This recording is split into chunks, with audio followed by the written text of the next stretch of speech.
Hello everyone, welcome back to Jordan's Everyday DIY. Today I'm out here in the shed, pool shed, and I am going to install today a cartridge style pool filter. I kind of went online, sorry you probably can't see it very good. I'll get this set up on a tripod here in just a second. We bought this cartridge filter this year, our sand filter last year cracked. Actually, the top collar where the valve goes around it had a real hairline crack and it was leaking. So it was giving us some problems last year. So this is our first cartridge filter ever we've had on a pool. And I want to get this installed. I didn't really find a lot of videos on installing cartridge filters. So I'm going to show some basic PVC plumbing, I guess, really is what it amounts to. I already installed, you can see there, the Pentair IntelliFlow pump. Now, this is a 2 horsepower pump. This is the Hayward 520. This services a pool our size. Our pool is 20 by 40. It's 35,000 gallons. And this is the appropriate size for that. So I will say that last year, early in the year, our old Pentair pump died. The only one through the COVID shortage of inventory on our planet. I was only able to get a Hayward super pump, and it was a horse and a half, I think. It was smaller than the one I took off, but the guy at the pool store, and I won't name the pool store, told me, oh no, this is perfect. This is what we would size for your pool. I put that pump on, and almost immediately in our pool, over the next week or two, we developed pink algae. I did some research online, and one of the causes of pink algae, according to what I was able to read, was poor water circulation. When I called the pool store back, they reassured me they had never heard of that before, and which I thought was ironic because you Google it and the first 10 things that come up actually deal with poor water circulation. So not sure if that was the cause or not, but anyways, I've upgraded back to the bigger pump. And we're going to put that on. I think we're going to put the smaller pump or that other Hayward super pump on my son's pool later. But I've already got that installed. I did not show how to do the electrical installation. I'm not an electrician. You guys can watch somebody else that's licensed show you how to install 220. I didn't want to do that. But that's already installed. I'm going to cut out some of the old plumbing here, and I'll get this phone set up on tripod. We'll do some fast forwarding, obviously, through all that. And then we'll talk through a little bit how I want to try to set up the plumbing to make this thing work.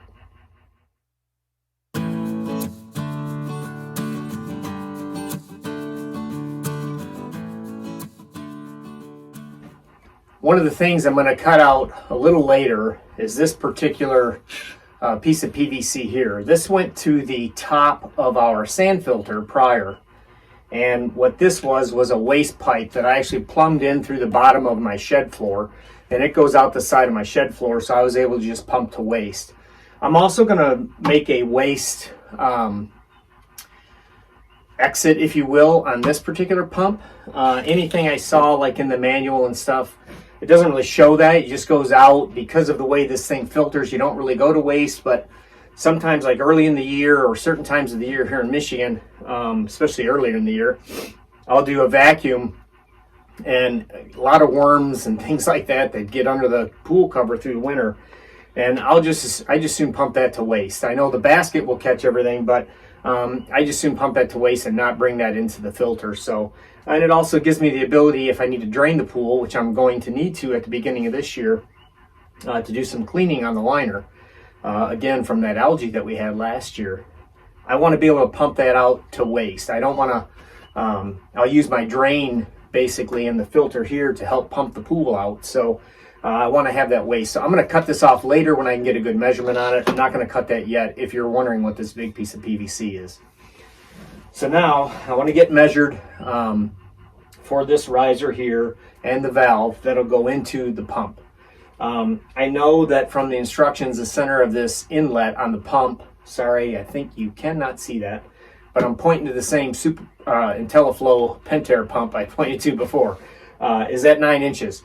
Because these exist down into the ground already, I'm going to likely be just a little higher than that. So what I'll do is I'll end up shimming this motor up a little bit. One of the other things that I thought was important that I never knew before is that the distance from this valve to the pump itself, that distance needs to be, I believe it was 5 times the pipe diameter. I'm using some 1.5 inch schedule 40 here, so I need to be about 10 inches roughly away from that pump. I never knew that, but I guess it allows for better flow or what have you. So I'm going to get some of this measured, and we'll get these cut and glued up.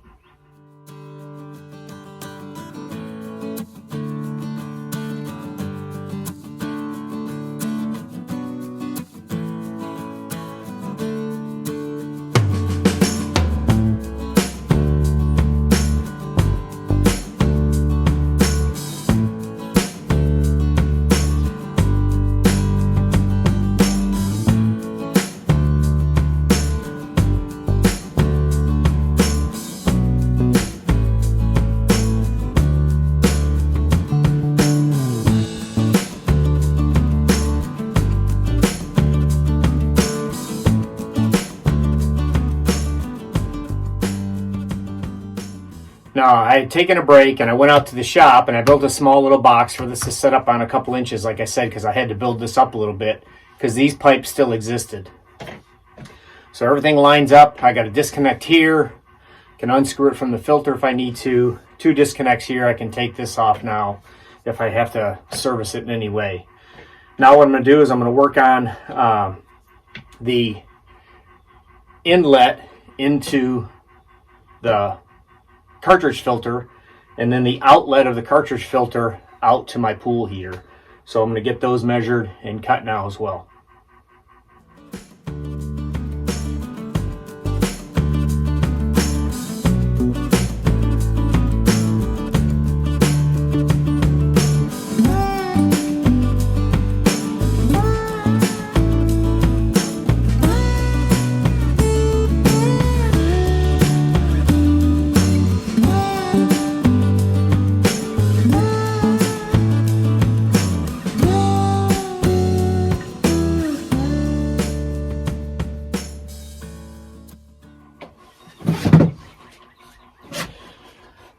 Now, one of the things I'll point out that you've probably noticed by now, right, is I seem to be putting in a lot of these couplers.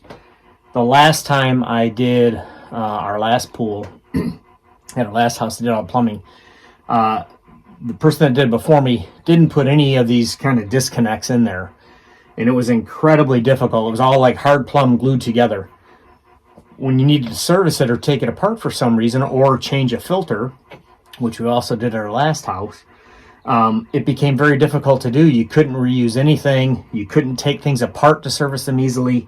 So by putting in some of these disconnects, it allows you to get all this stuff apart. You know, if I got to change out this pump again in the future, I can just disconnect these, put in a new part here, and I'm good to go. So that's why I'm putting in so many of these, in case you were wondering.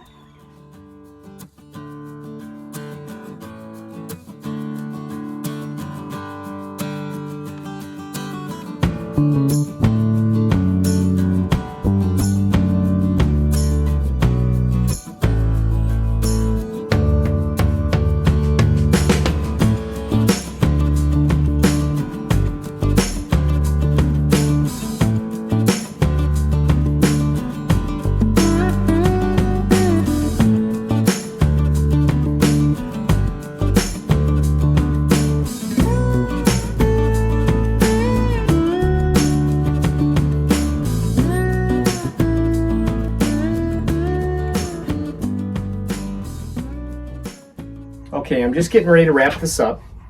I showed you some shots of the finished plumbing, and now I'm going to go ahead and finish installing the canister filter, basically putting this valve and a gauge on top. Pretty simple. It is still early here in Michigan, so I won't be able to put any water through this for quite some time. Of course, if I edit that out, you'll never know. We'll see what I'll do with that. Anyways, here we go. So this valve actually comes with a little plastic bolt in the top of it here that we're going to remove because we're going to need to put the pressure gauge on the top of that. right where this was. So take this off. Important thing on this too, that everything notes in the directions, is to hand tighten everything. So they don't tighten it with any tools. So you need to be careful that you're not over tightening this plastic stuff, because obviously you can crack it and then you got a whole nother set of problems. So I'm going to get a little Teflon tape on here.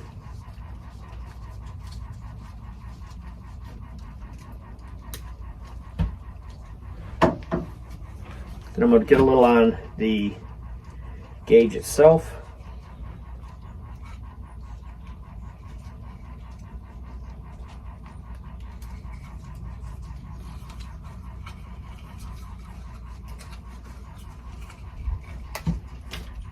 And there.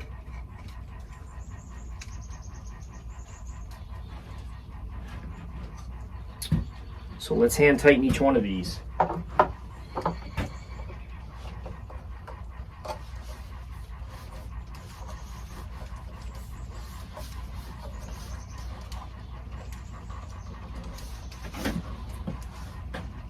So kind of a little bit of an issue I might see here right away is, I believe in this valve, this outlet right here, I'd probably prefer that to be pointing out of my shed. Probably hook up some kind of hose or something to it, because I believe you have to open this, and once the water comes out, then you shut it. But so you would get a little bit of water. So I may put a little bit more Teflon tape on here when I'm done, but you'll get the gist of it.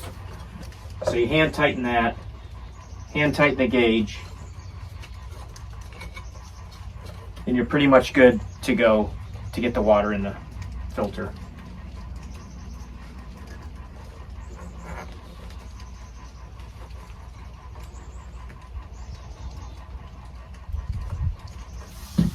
So that's about it. The next piece of this, we'll get some water going through it.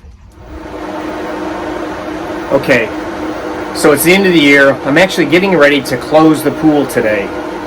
I wanted to circle back. This was a bit of an incomplete video, because what I did was I started installing this canister filter, and I believe in this video I kind of ran into some PVC issues and stuff that I had to go get. So I don't know, probably wasn't a great installation video.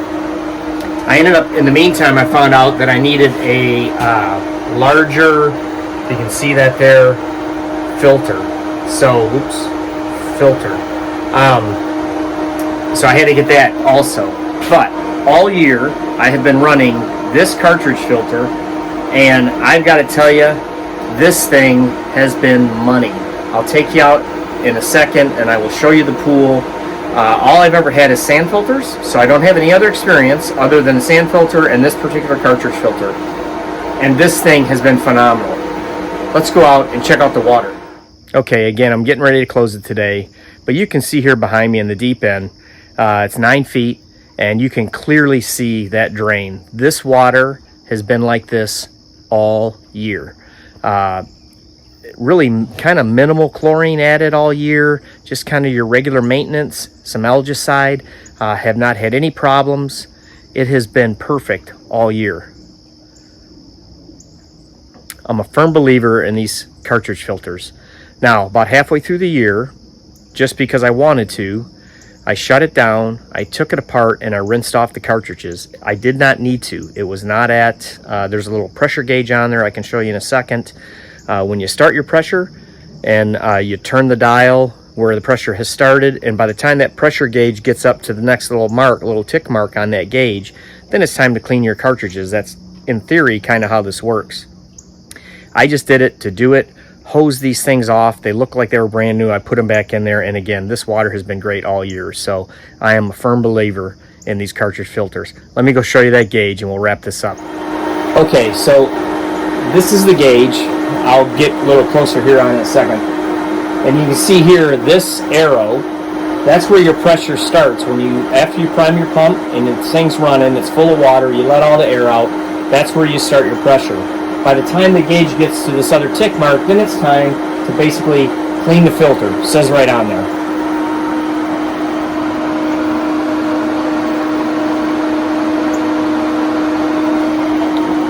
So in all honesty, it's only about halfway there. Anyways, again, firm believer in these things. I love this thing compared to the sand. And I guess I can give you an update next year. So I'm going to get this pool closed. And until next time, stay blessed.